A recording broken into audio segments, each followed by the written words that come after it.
soose lañ te man mosuma gis soose bu sant Mbengue kon moo tax xaw na ma jaaxal vraiment Mbengue ni daal moom Njaajaan fele leen fekk nañu jàpp ne Mbengue daal kon ñoom ñooy borom Jolof waaw c'est-à-dire boobu mën nañ wax ne bu dee buur bi kii njëkk a nekk buur moom ñoom ñoo ko dalal mën nañ wax ñooy njaatigéem daal te loolu sax histoire yu bëri indi nañ ko version yu bëri indi nañ ne ñi sant Mbengue ñoom ñoo fi jiitu am nañ sax ñu tudd Jolof Mbengue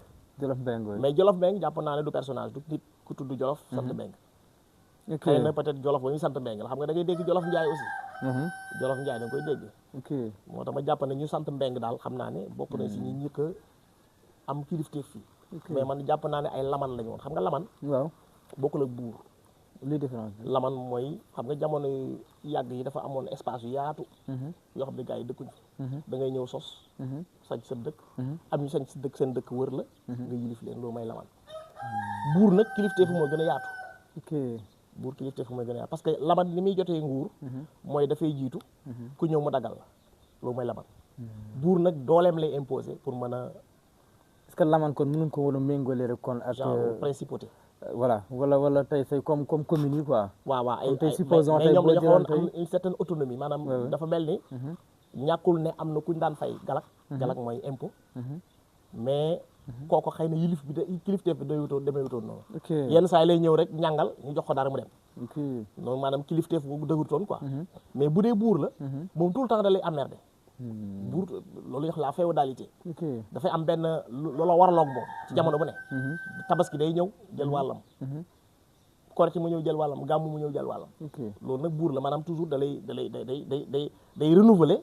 son autorité ci sa kaw bu dee nag laman la moom mën na nekk ci benn gox kenn da ko fa fekk di xëccoog moom dara de temps en temps rek la benn buur bu sori ñëw taxaw wax ak moom mu jox ko dara mu dem maanaam de temps en temps lay doon alors que bu dee buur bu yilif ay laman comme Njaajaan ni mu yilifoon ay laman da doon yónnee ne leen ñëw leen ngeen yeesal seen njëbbal maanaam jébbalu bi ngeen jébbalu ci man ñëw leen ngeen yeesal ko parce que Njaajaan nañu wax nañu moo fi njëkk sos gàmmu mais gàmmu boobu bokk la gàmmu ni ñu koy célébrer léegi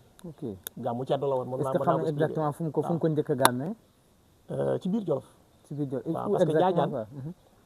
ñu bëri ñu ngi naan Céng mais première capitale am Njaayeen Saabuur mi ngi diggante Mbëlëxe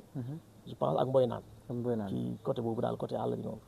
xaw ma ndax Gent la xaw ma ndax dëkk bi mi ngi existé ba léegi Njaayeen Saabuur daal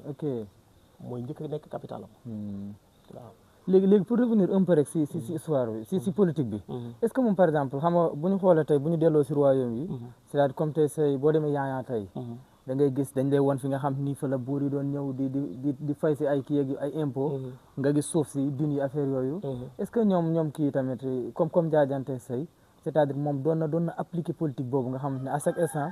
moroomi buuram yi dañuy ñëw wala ba ñi nga xam ñoo diriger peut-être yeneen empire dañuy ñëw di am ay impôts yi ñuy fay si wala genre affaire yooyu c'est-à-dire daal fayu impôt fu mu commencé woon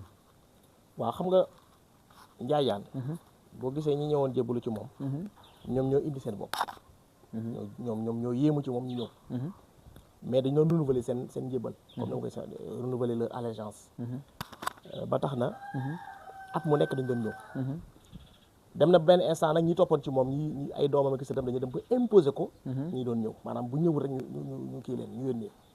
pour wax leen carrément da ngeen war a ñëw sinon on va vous sanctionner ñëw mu jig par force la voilà mais moom pacifiquement politique pacifique moom c'était un fédérateur moom da doon fédéré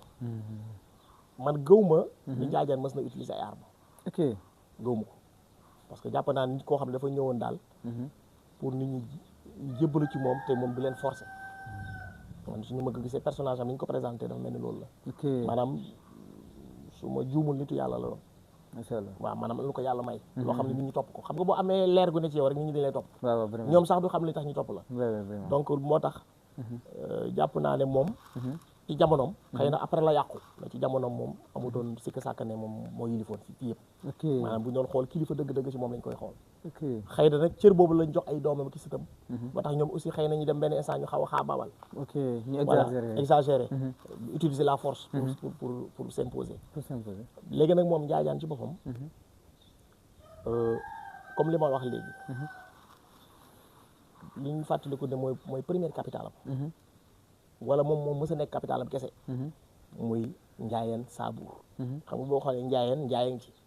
Saabuur buurañ ci kon mën nañu wax ne tur boobu méngoo na ne foofa la sanc à côté amoon na dëkk bu ñuy wax xateet fa la mbéngee ni dëkkoon ñoom comme ñoom ñoo ko dalal bi mu ñëwee ñu jébbalu ci moom kon moom bi mu ñëwee dafa ñëw yilif yu gox bi yëpp